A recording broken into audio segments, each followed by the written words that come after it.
प्रिय विद्यार्थियों, कल हम लोगों ने बीए पार्ट सेकंड में भारत में राष्ट्रवाद के उदय के कारणों को पढ़ना शुरू किया था और पहले हमने 5 पॉइंट्स पढ़ लिए थे। भारत में राष्ट्रवाद की शुरुआत क्यों हुई थी ये हमने कल भी डिस्कस किया था। 1857 की क्रांति के बाद जब भारत में एक चेतना जागी कि हमें कैसे एक नेशनलिज्म की बात को आगे ले जाना है, और नेशनलिज्म जो है वो पहले भारत में किस तरीके से था उसकी बात अलग है, लेकिन 1857 में जब नेशनलिज्म की फीलिंग आई तो उसके साथ में कुछ बातें आई। अब हम जिन टॉपिक के ऊपर चर्चा कर रहे थे कल, उनको एक एक बार पॉइंट्स को फिर से कर लेते हैं डिस्कस। पहली पॉइंट्स था 1857 का स्वतंत्रता संग्राम, जिसके बारे में हमारी चर्चा हुई थी कि अंग्रेज़ों ने तो इसको एक म्यूटिनी की बात करी थी, सिपाही विद्रोह की, लेकिन आप देखेंगे कि इसमें ये पहला एक ऐसा स्वतंत्रता संग्राम था जिसको भारत के सारे लोगों ने मिलकर लड़ा था और इस लड़ाई में सभी ने अपनी भूमिका निभाई थी। दूसरा, राजनीतिक एकता की स्थापना। तो भारत में एक ऐसी एकता की स्थापना हो गई थी जो पॉलिटिकली भारत के लोगों को एक लाया। तीसरा, धार्मिक और सामाजिक पुनर्जागरण। धार्मिक और सामाजिक आंदोलनों ने भी भारत की राष्ट्रवाद के उदय में एक बहुत बड़ी भूमिका निभाई। चौथी बात आती है ऐतिहासिक अनुसंधान। कैसे भारत के इतिहास के बारे में लोगों को परिचित कराया, और जब विदेशी विद्वानों ने, मैक्स मूलर जैसे लोगों ने बताया कि भारत की सभ्यता कितनी प्राचीन है, तो भारत के लोगों को गर्व की भावना आई। एक्सकेवेशन हुए, उससे भी पता लगा हमारे को। फिर पाश्चात्य शिक्षा की बात आती है। अंग्रेज़ी भाषा के प्रचार से लोगों ने पढ़ना शुरू किया। और अब हम जो है नेक्स्ट टॉपिक पढ़ेंगे। छठा पॉइंट जो है वो है भारतीयों का विदेश गमन। 19वीं सदी से अनेक भारतीय शिक्षा प्राप्ति तथा अन्य कार्यों से विदेश जाने लगे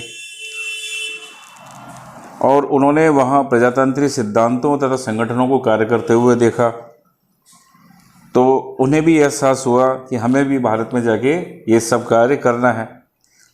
गुरमुख निहाल सिंह जी की बात मैंने आपको कल भी बताई थी, जिसमें उन्होंने कहा था कि इंग्लैंड में भारतीयों को स्वतंत्र राजनीतिक संस्थाओं की कार्यविधि का गहरा ज्ञान प्राप्त हो गया और वे अब सोचने लगे कि स्वाधीनता और स्वतंत्रता जो है उसको भारत में कैसे लाया जाए।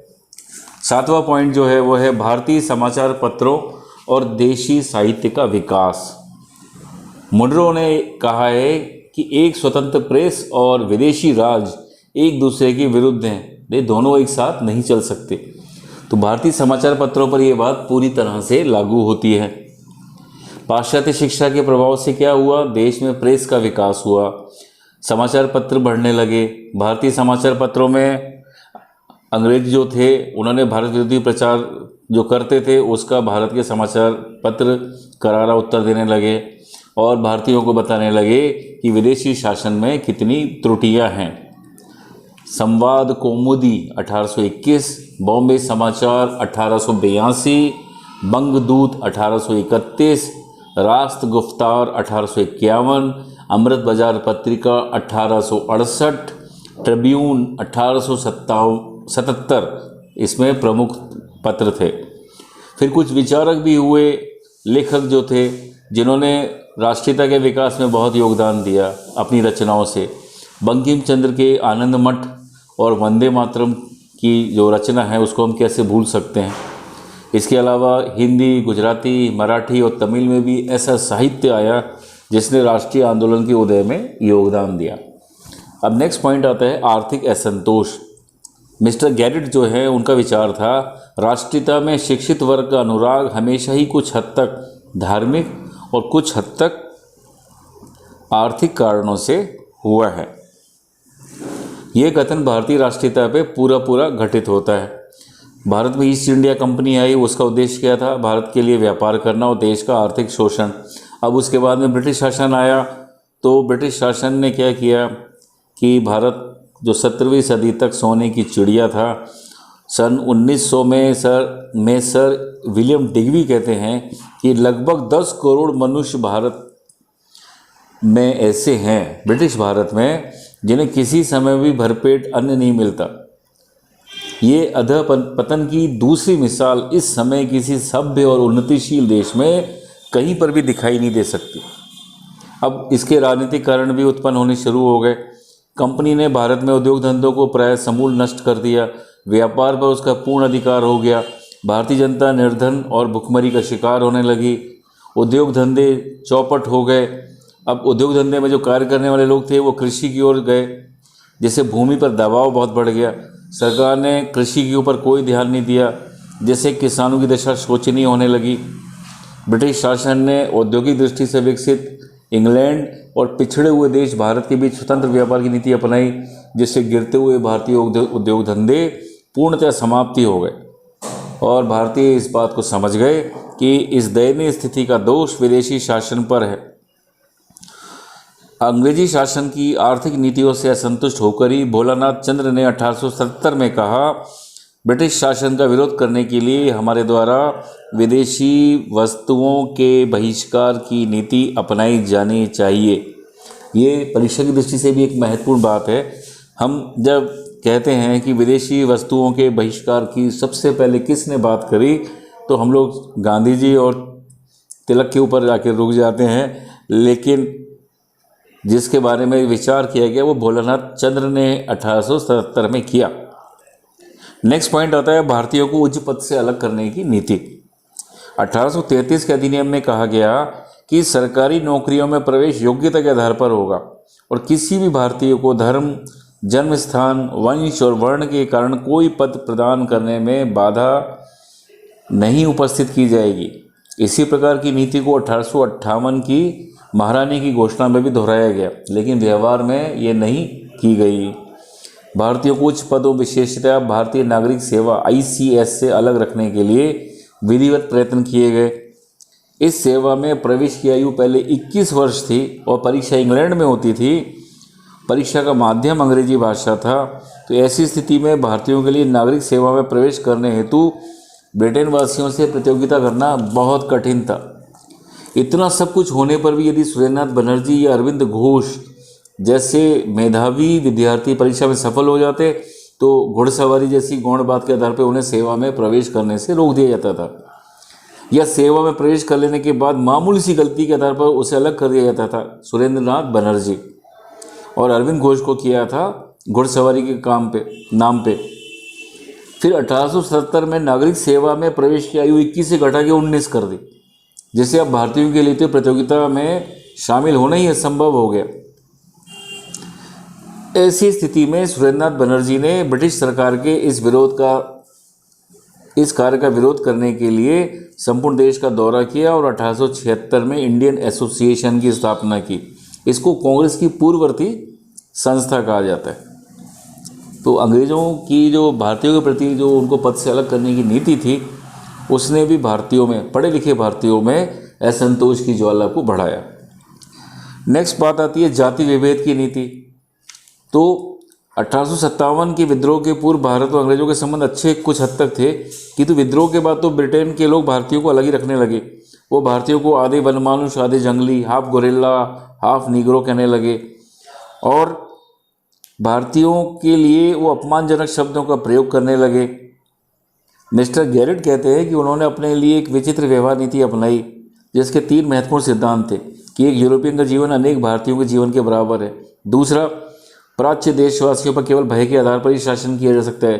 तृतीय, वे लोकहित के लिए नहीं बल्कि अपने निजी हित और ऐश्वर्य के लिए यहाँ आए हैं।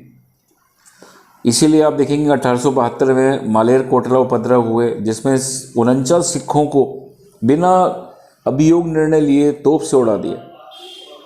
और अंग्रेजों के भारतीयों के साथ जो बर्बरता व्यवहार होता था, उसमें जो अंग्रेज अपराधी पकड़े जाते थे उन्हें छोड़ दिया जाता था या मामूली सी सजा दी जाती थी।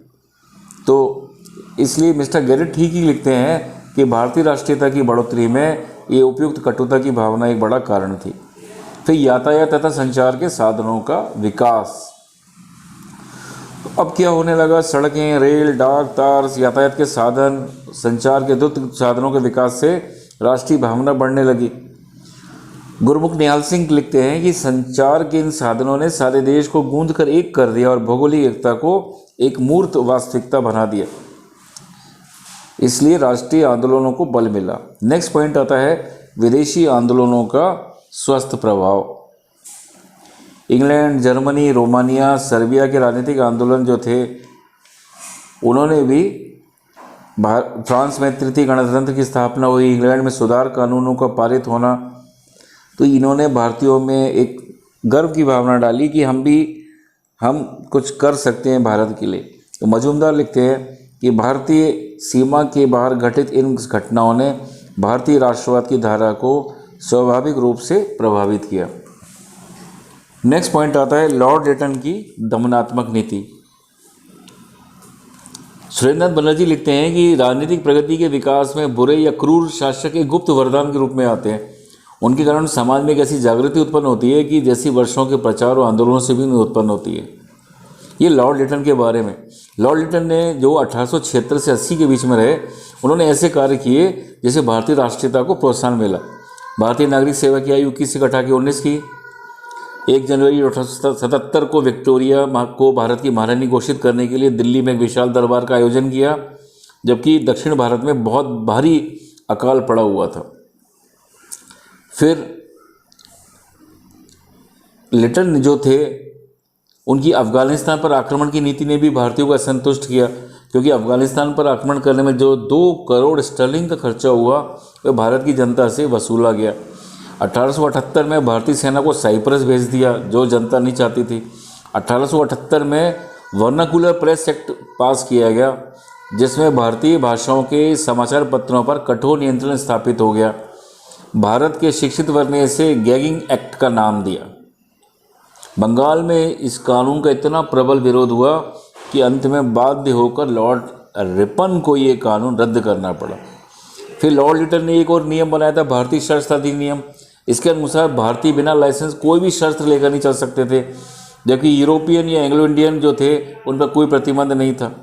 तो लॉर्ड लिटन की आर्थिक नीतियाँ जो थीं वह संतोष उत्पन्न करने वाली थीं, और उन्होंने क्या किया, अपनी परिषद के अधिकांश सदस्यों की राय के विरुद्ध लंकाशायर के उद्योगपतियों के हितों की रक्षा के लिए विदेशी सूती कपड़े पर से आयात कर हटा लिया, जिससे भारत का सूती वस्त्र उद्योग बहुत नुकसान में चला गया। भारत सरकार की आय का एक बहुत बड़ा साधन भी समाप्त हो गया। और सर विलियम बैरडनबर्ग ने ब्रंट से कहा था कि लॉर्ड लिटन के शासनकाल के अंत में स्थिति विद्रोह की सीमा तक पहुंच गई थी। अब है इल्बर्ट विधेयक संबंधी विवाद।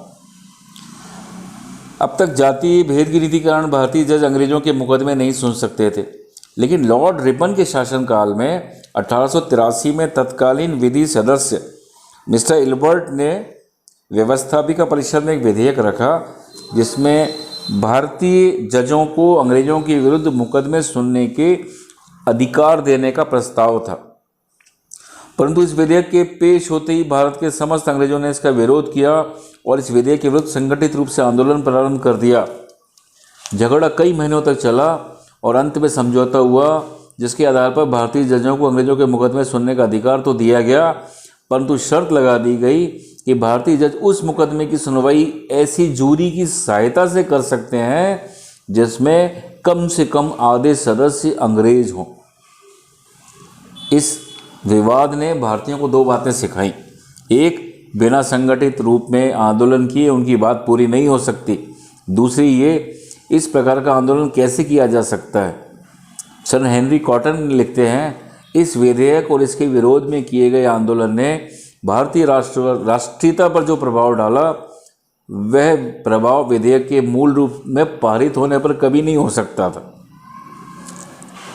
तो इससे उपयुक्त तत्वों के परिणाम स्वरूप भारत के लोगों में चेतना का विकास हुआ और उनकी दयनीय स्थिति के लिए ब्रिटिश शासन ही उत्तरदायी है। और इस चेतना ने भारतीय राष्ट्रीय कांग्रेस, इंडियन नेशनल कांग्रेस को जन्म दिया। तो 1885 में ये कांग्रेस की स्थापना होगी। कांग्रेस की स्थापना के पहले कई संगठन काम कर रहे थे, जैसे British Indian association, India league, Indian association, Poona सार्वजनिक सभा, बॉम्बे प्रेसिडेंसी एसोसिएशन और महाजन सभा।